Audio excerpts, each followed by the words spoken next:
The day I found my husband's second phone was the day I stopped believing I knew my own family. My name is Nora. I am 37 years old, and I live with my husband Daniel and our 8-year-old daughter Lily. We have been married for 11 years. Our life has always looked simple. Daniel worked long hours, I worked at a local bookstore, and every evening we ate dinner together. We were not rich, but we were happy. At least that is what I believed. One Saturday morning, I was cleaning the hall closet before Daniel's mother came to visit. Inside the pocket of his old brown winter coat, I found a small black phone. It was fully charged. It was hidden carefully. And 1 minute later, it started ringing. I looked around to make sure I was alone before I picked up the phone. The screen showed only one word: home. My heart began to race because I was standing inside our home.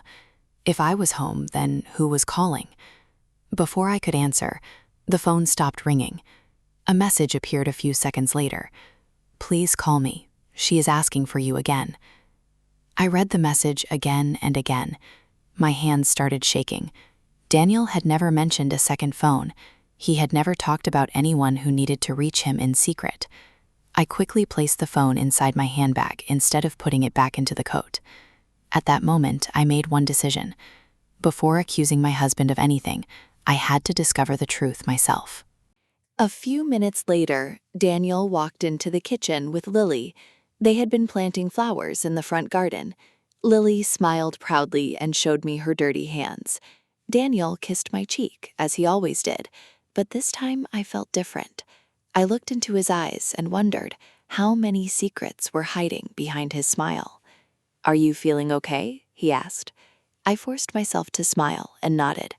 During breakfast, he spoke about work and laughed with Lily, but I barely listened. Every few seconds, I thought about the phone inside my handbag. Then Daniel said he needed to go to the office for a few hours, even though it was Saturday.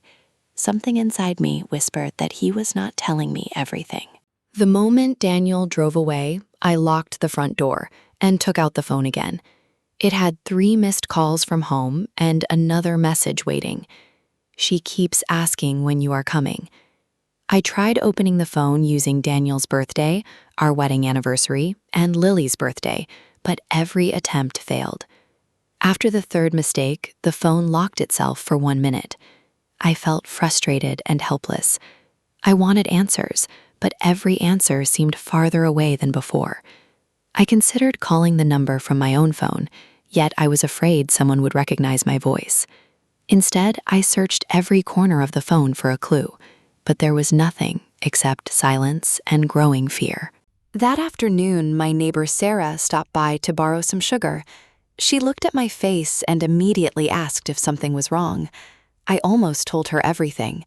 I almost showed her the hidden phone and asked what she thought. But I stayed quiet, because once a secret leaves your mouth, it never truly comes back.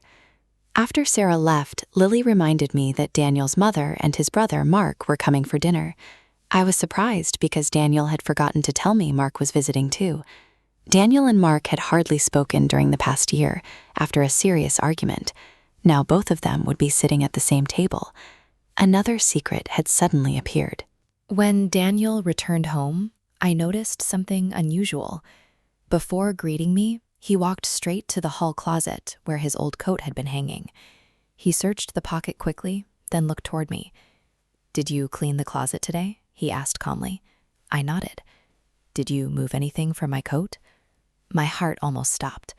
I wanted to ask him about the phone immediately, but Lily was playing nearby. "No," I answered quietly. Daniel watched me for still seconds. He seemed unconvinced, yet he said nothing more. During the rest of the afternoon, he kept glancing toward my handbag. It became clear that he knew the phone was missing, and he was waiting for me to mention it. Dinner began quietly. Daniel's mother talked about the garden, while Mark answered only with short sentences. Lily happily showed everyone her drawings. I tried acting normal, but the hidden phone inside my handbag felt heavier every minute.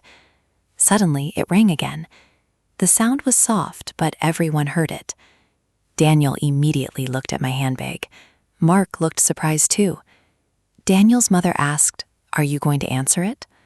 My own phone was lying on the table in front of me, making my excuse impossible. Daniel slowly stood up. Nora, he said softly, can we talk for a minute? I knew there was no way to avoid the truth any longer. Daniel closed the laundry room behind us and took a deep breath. Please give me the phone, he said quietly. I held it tightly in my hand and shook my head. Not until you tell me the truth. He looked exhausted instead of angry. You are thinking the worst, he whispered. Then prove me wrong, I replied. For several long seconds, neither of us spoke. Finally, I asked the question that had been burning inside me all day. Who is home? Daniel looked down at the floor. His silence hurt me more than any answer could. When he finally raised his head, his eyes were full of fear. There is someone I never told you about, he admitted. Before Daniel could continue, someone knocked gently on the door. It was Mark. You cannot hide this anymore, he said from the hallway. Daniel opened the door slowly, clearly upset that his brother had interrupted us. Mark stepped inside and looked directly at me. You deserve to know everything, he said. Daniel sighed deeply and covered his face with his hands. I wanted to tell her myself. Mark nodded but remained silent. I realized that whatever secret Daniel is hiding, his brother already knew about it. My stomach tightened. I was no longer afraid that my husband was cheating. I was afraid the truth might be even more complicated than I had imagined. We returned to the living room, where Daniel's mother was waiting nervously. Lily was sent upstairs so she would not hear the conversation. Daniel sat down and looked at all of us before speaking. A few years ago, he began, I discovered that my father had another daughter before he married my mother. The room became completely silent. Daniel's mother slowly lowered her eyes. Mark folded his arms without saying a word. I stared at my husband, unable to believe what I had just heard. Her name is Claire, Daniel continued. She contacted me 2 years ago after our father died. At first, I thought she was lying, but she had documents and old photographs proving everything. Daniel explained that Claire had grown up in another city with her mother.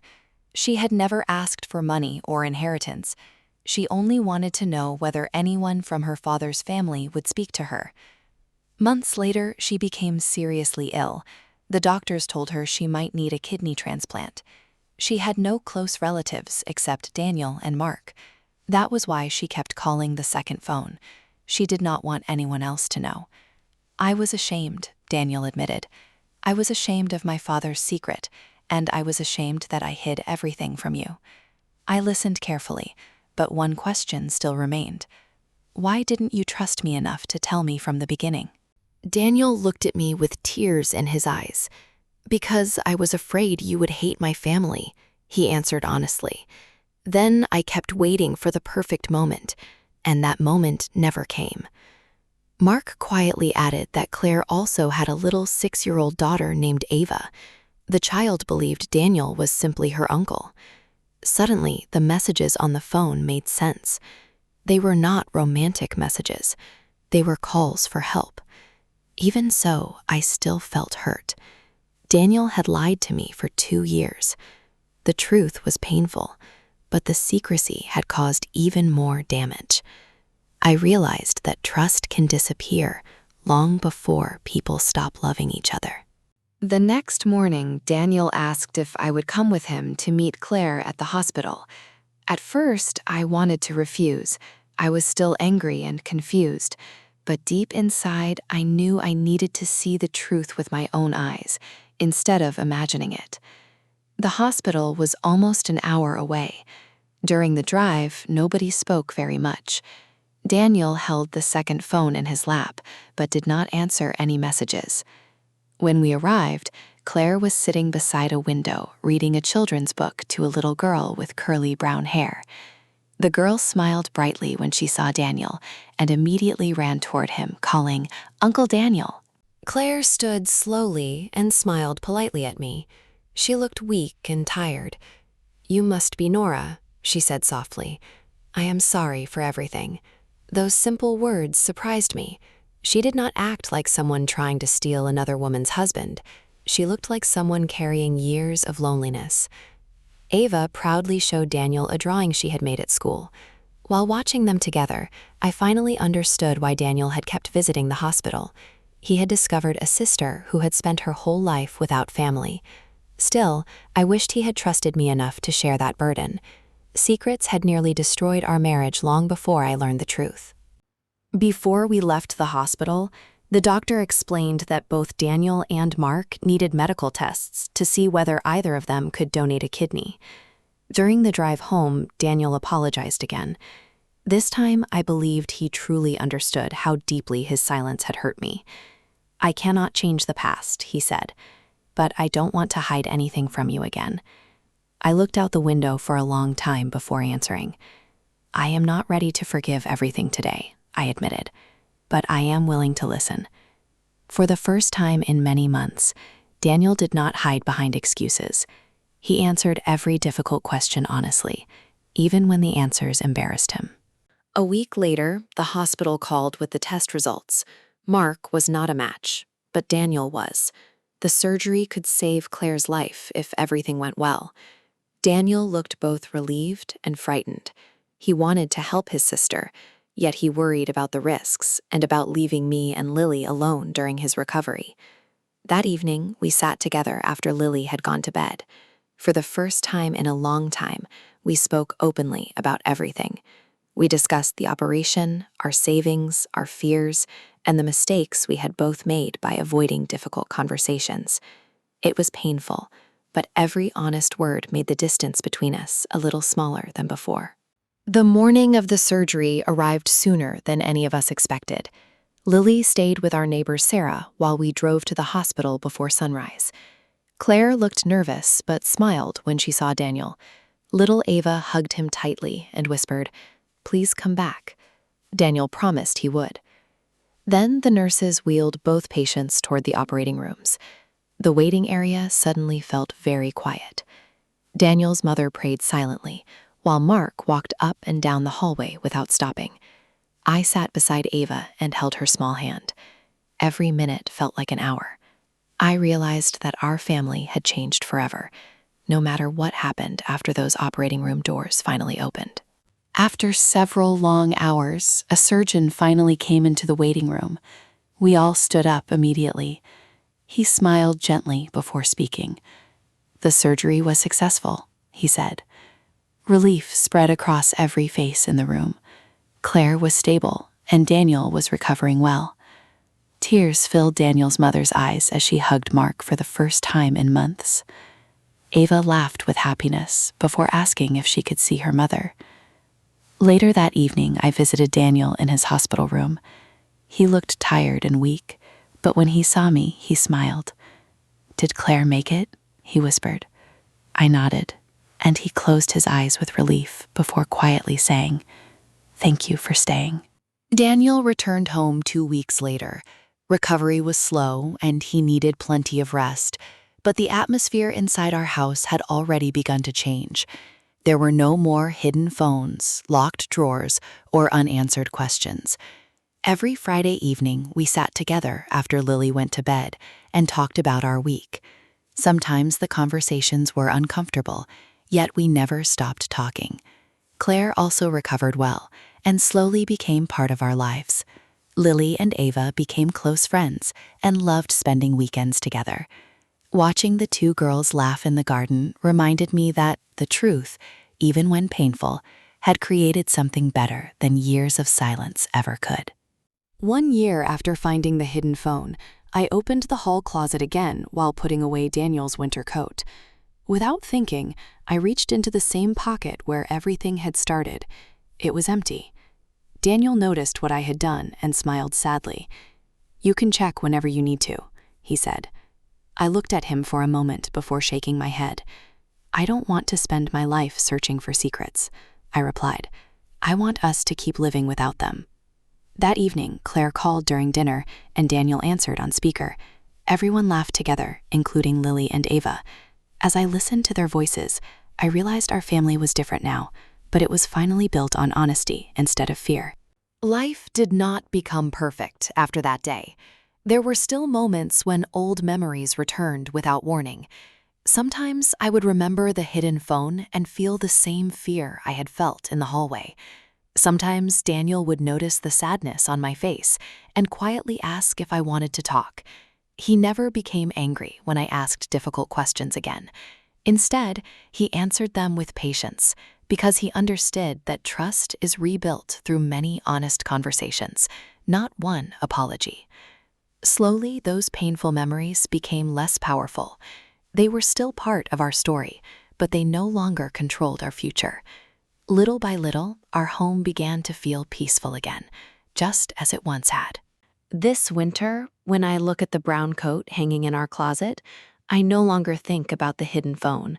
I think about the day everything changed, because the truth finally came into the light.